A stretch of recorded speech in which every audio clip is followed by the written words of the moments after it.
Hello, the game is Diablo 3, Season 23. This video is going to be about the hyped up wizard build that's all the rage and hotness, the Firebird Mirror Image build. Shoot the whoop. It's a good build. I like it, but does it live up to the hype? Yes and no. So, I have one more Greater Rift, and I'm done for the season. I haven't pushed. I've just done the season, so that means GR80 is about the most I've done so far. The reason why I'm ending it is because I'm just not in love with the build. It's a great build. It's a powerful build. It's definitely a S tier build, even though I hate the term S tier. It should be A tier, but it's a powerful build. But I consider it more of a push build. It's gonna be a good pusher. Like, I haven't pushed with it, but I've just playing it. I can tell it's strong. It's powerful. How it plays, it's gonna gather up the mobs well and take them down. But for everything else, I find it irritating almost. And that might just because over the years I've been spoiled with, Sun Wuku. I've been spoiled with Tempest Rush. I've been spoiled with Whirlwind Barbarians. I've been spoiled with great Necromancer builds. And, my favorite Brain Dead build, the Gears of Dreadlands, the God Demon Hunter. These are all great, powerful builds that push well and also are good for speed farming and what have you. So this isn't a build guide. There's hundreds of them on the internet. Everybody's been hyping this build up. I just wanted to, from a casual perspective, describe how the play style is. So I'll just real quick so you can see what I'm using. You can pause the video. I'll just show you what I got set up. A little different on some things. Gear. Here's the gear I managed to acquire so far. This build was so powerful. I got a 3-piece, and I was able to push T6, T7s. Then I started dying. It wasn't a damage factor, it was a dying factor. Just my beam would melt them. Just puts an ignite on them, does, 3,000 damage, right? 3,000% damage, and they stay on fire forever until they die. So you can just ignite them and, forget about them when you're starting out. But eventually, that's not enough. And that's kind of my expectation for the build was going to be more ranged class, where you're igniting them. For some reason, I thought mirror images would also shoot lasers. How it works, and just real quickly, in case you're not familiar with it, is you ignite them with this, puts that ignite buff on them, and then the damage comes from hitting them with this melee attack, which is Spectral Blade. That'll trigger the ignite to explode for even more damage. The other thing that can trigger it is this AoE. Boom, boom, boom. 3 times it casts. It's got like a little blade and 1, 2, 3. So everything's within melee range, right? So you have that, you have your melee, and then your mirror images, the only thing that they cast are also the melee. Here's one of the things that is irritating. The AI for the mirrored images when it comes to melee is poor, to say the least. It's very frustrating. A lot of times they just run away from the mobs. It's almost like they're programmed to cast spells, and since there's no spells that they're capable of casting on my bar except for the Spectral Blade, which we're forcing them to cast, it's almost like they don't want to. So it's kind of irritating. That's one of the things I don't like about it, is you're reliant on the mirror images, and then the only other thing you have is explosive blast. So everything's within melee range too. So it wasn't my expectation coming into this build that everything was going to be close up in melee range, is where I was going to be doing my damage. Now this is good for pushing, because you can gather up, debuff, gather them all up, teleport in because you get unlimited teleports, which is also kind of one of the things that annoys me, I think. But you can teleport in, you would drop like a Frost Nova or whatever to freeze them for 2 seconds, and then drop your mirror images and explode on them and, you know, do massive damage. And that's kind of the push method. For everything else, though, it's like a boss seeker, density seeker, elite seeker, but it's very difficult because you have nothing to gather up random mobs. So you'll be fighting them and jumping all over the place trying to kill them, and you know, you just gotta skip a lot of the trash and look for clusters and elites is basically how you gotta play this build. And I mean, yeah, there's other variants for like farming and stuff, but it basically all operates the same. So anyway, I got one more GR to do, and I'm gonna go ahead and do that while I kind of just discuss the build and Diablo in general.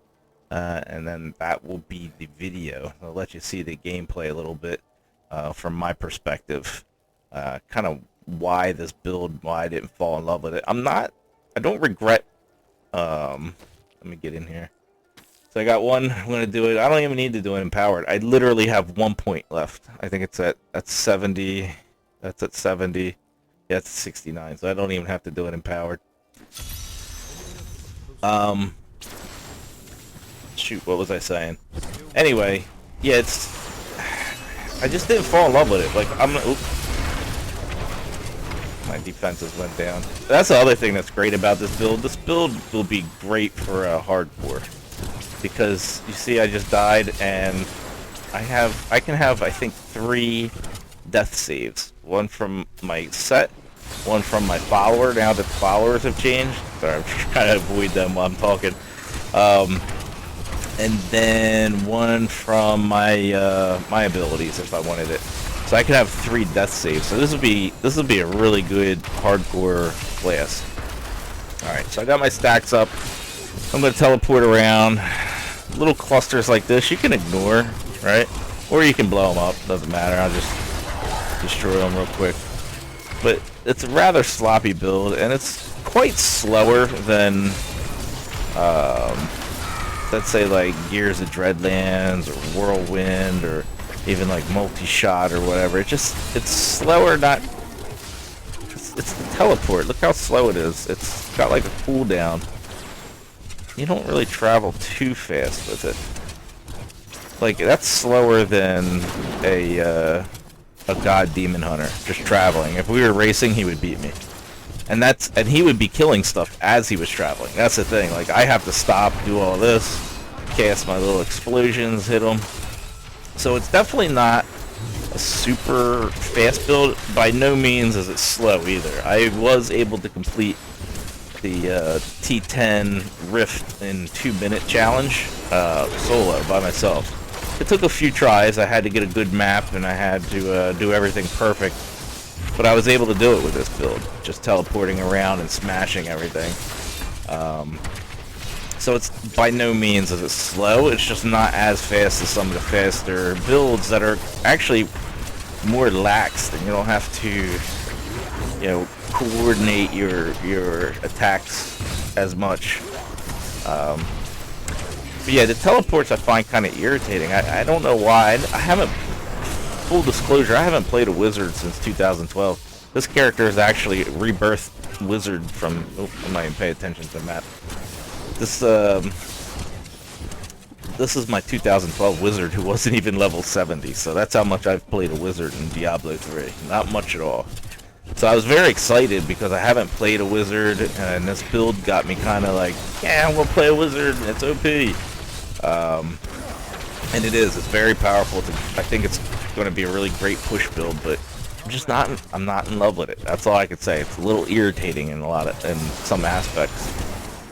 And I'm like, I wouldn't have to put up with this if I was doing Whirlwind, or if I was doing a Multi-Shot, or Demon Hunter, or a Necro, or, you know, one of the common builds. And pushing isn't a priority for me, so I don't care that it's S tier for pushing. I'm not really climbing ladders or doing any of that stuff. Very rare do I get in the mood where I want to push as high as I can push.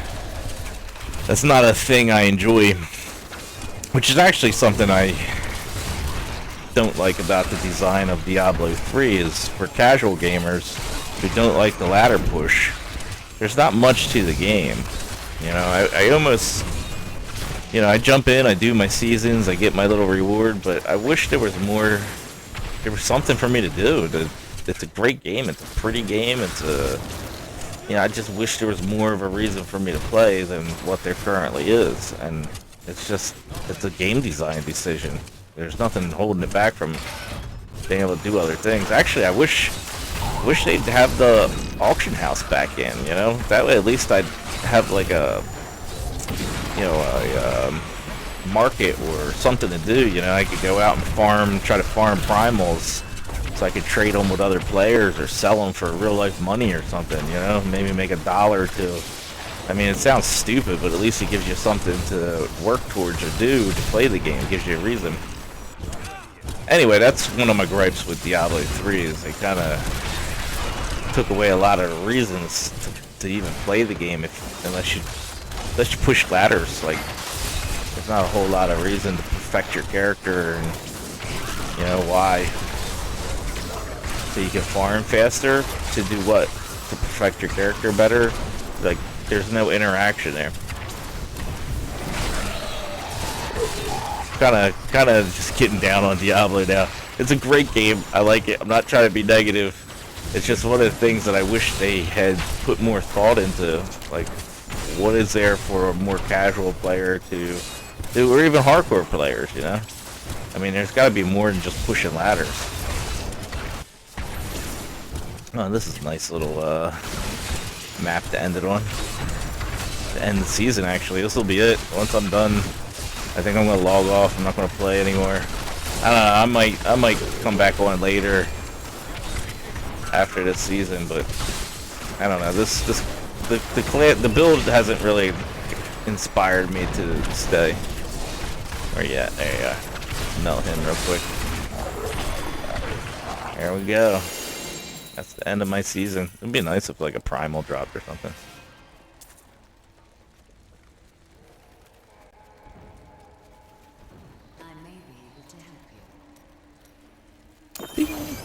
There we go. Season complete. Pet reward. Portrait frame. Another portrait frame.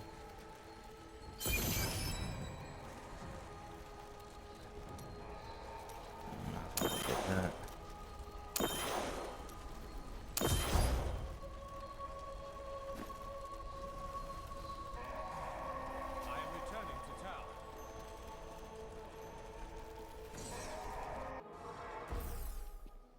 Let's check out that pet. Actually, let me close this down first. Your valor is unsurpassed.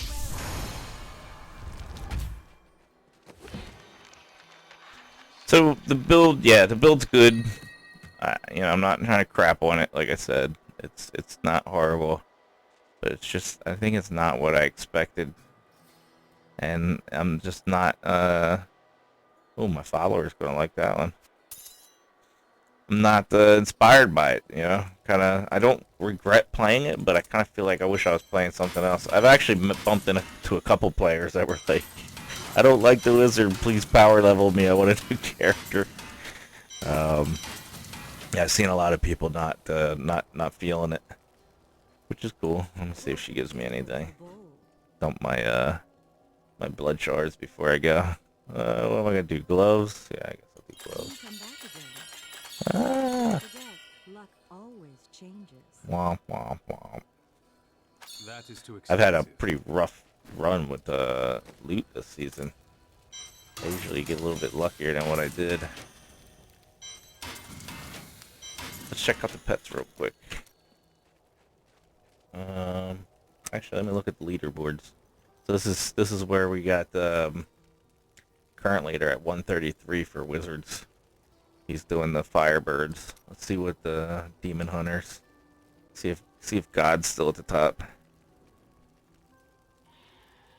Yeah, Gears is still at the top at 128. So it looks like wizards are outperforming Gears so far. And what about Whirlwind Barbarians? 127. Then it drops real far down to 122. Crusader, 125. Necro, 135. Necro's killing it this season. Witch Doctors, still stuck in the teens except for one dude. Wizard, Yeah, Wizard's definitely the most powerful build so far.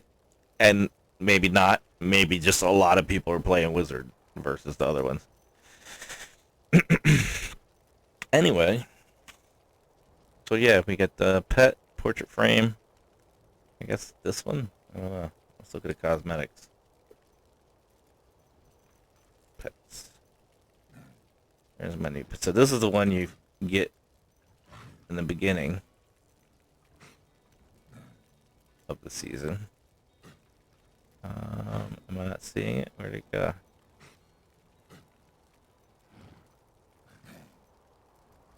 I like this one. This is supposed to be rare areas. That's cute.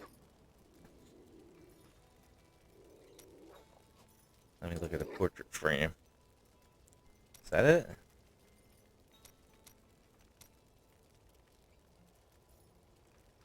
Nah, it had a skull on it. I don't like how they do this. They give you every single like tier of the portrait frame that you earn. They should just like let you upgrade it or something. I don't know. I think it was that one.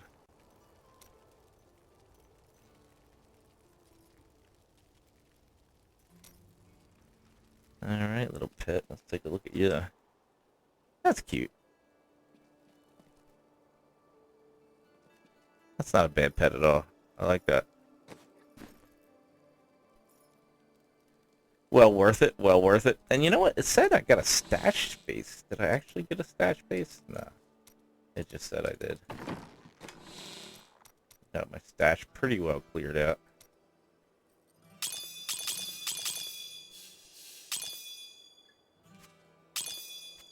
I still have to organize my stash, all my crap for my builds from last season.